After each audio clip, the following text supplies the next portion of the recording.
I'm so sorry if you guys can hear the fan. I am literally melting right now.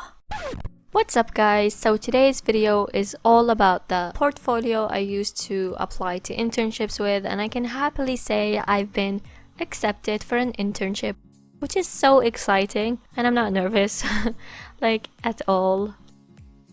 So in today's video, I will show you my portfolio, its design, and kind of what inspired me to do it this way, some tips and tricks you might need, as well as a quick Photoshop tutorial on this cover, which literally took 4 minutes, but I think it looks from an architectural magazine cover. And also, I would really appreciate it if you guys could hit that like button and subscribe for more weekly architectural content.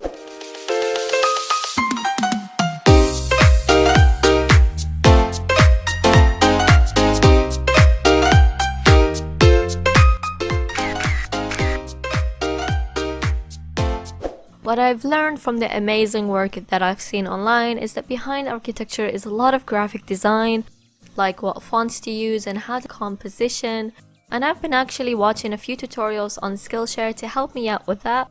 So massive thank you to Skillshare for sponsoring today's video. If you don't know, Skillshare, it is basically an online learning community for creators with more than 25,000 classes in design, illustration and fine art and more, and premium membership gives you unlimited access so you can join any classes and communities that suits you.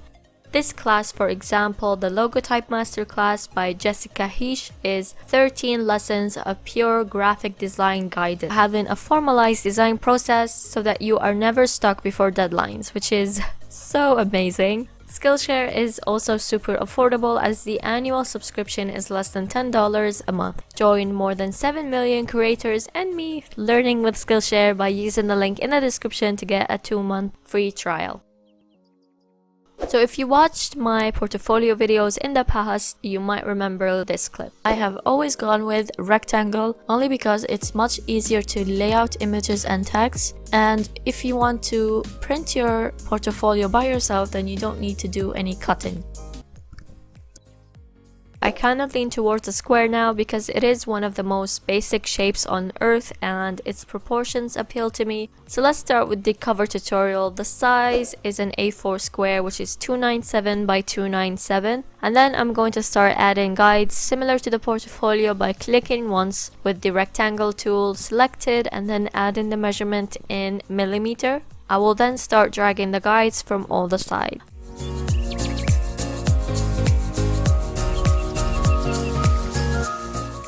I've also added the inspiration image, which is a cover of an actual portfolio on Issue. I will have it linked for you.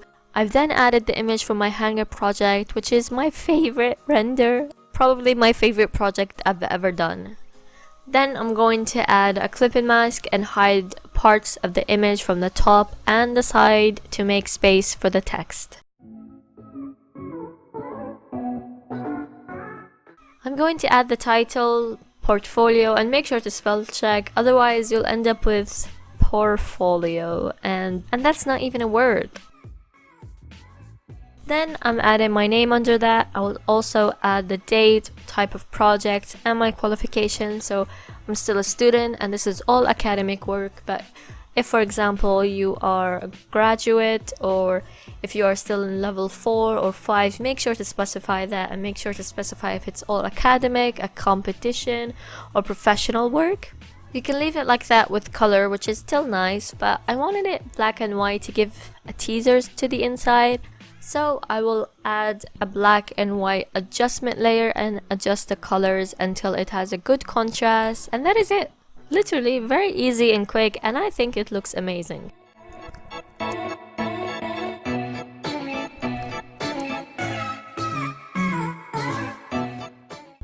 InDesign will create a minimalist and strict layout, which is something very professional and very appealing and easy to understand. You can get more creative in portfolio using Photoshop if you want to apply any filters or overlays, and you can basically do the same layout that is in InDesign in Photoshop, but it takes a bit longer, and the problem with it is that you have a lot of Photoshop files and a lot of images, and you can see that it takes a lot of space.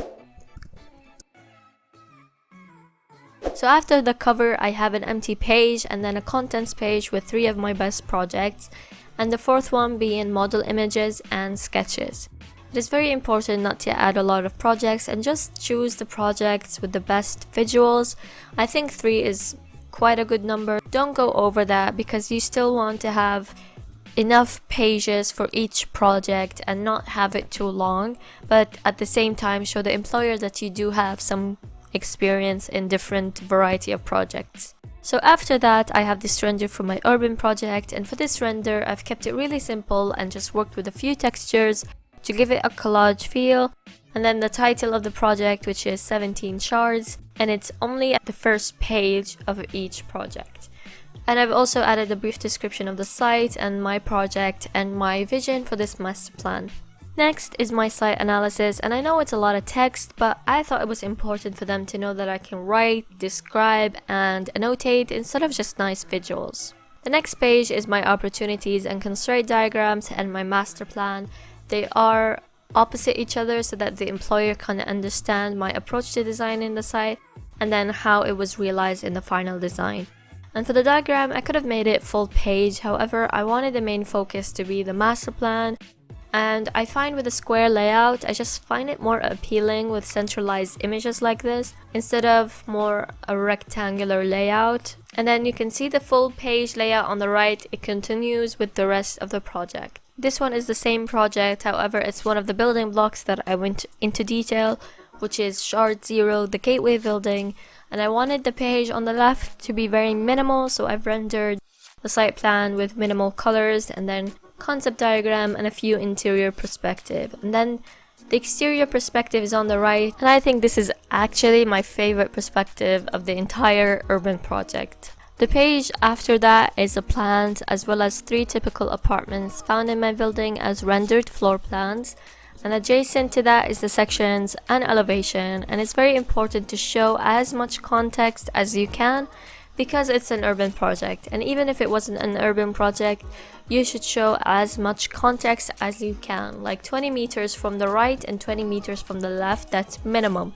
And having the plans adjacent to the sections and elevation, it makes it really easy for someone to understand how your building works from the exterior as well how it works from the sections.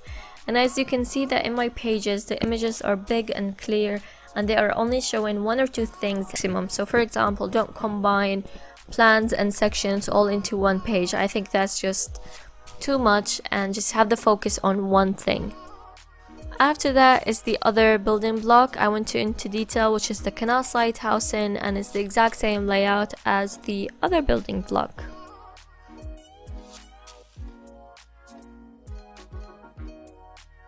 After that is my hangar project, which I have to say it is one of my favorite buildings I have ever designed, and it did get me my student award, so I feel like it will always have a place in my heart. I will have the video linked for you for this concept diagram and how I did my presentation boards for the awards, because I've literally just taken those and added them in the portfolio.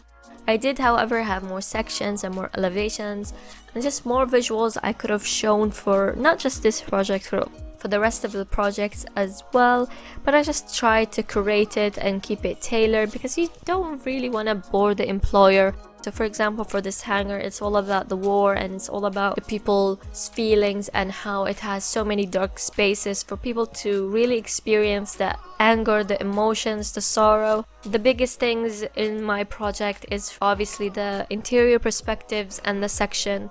Those are my main selling points, as well as obviously for someone to understand the project, you need a site plan. The last project is my lake retreat, and I've also vlogged my final presentation for this project. It just really warms my heart to know that I've literally shared everything on this portfolio with you guys.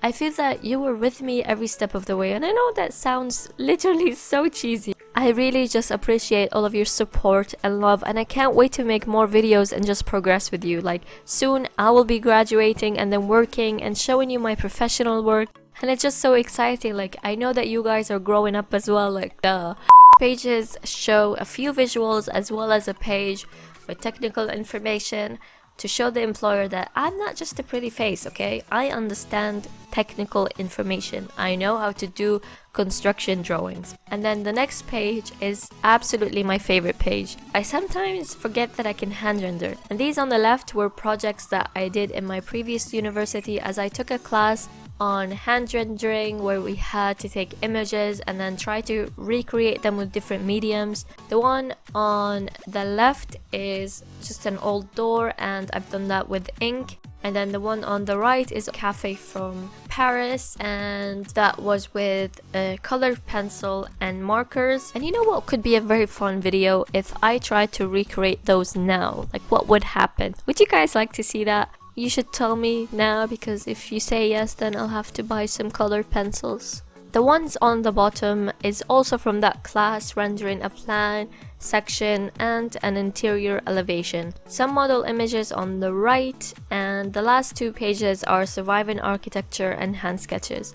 These actually should have been flipped around, but it can easily be fixed with a PDF editor. Lastly, I just want you to tell me if you guys are interested in hearing about CVs and some tips on it. I've recently gone to a CV workshop where we had a hiring manager look at our CV. And literally, if you look at my previous CV and look at how it is now, I just think it's flipped 180 degrees. And that is all for today's video. I've literally haven't done a sit down video like this for a long time, and I don't know if you guys are interested in watching more videos like this or more scripted tutorials. Hope you thought this video was helpful and entertaining. Please give this video a like and share, as it helps support the channel. I'm Risha Shururu, and I'll see you next time.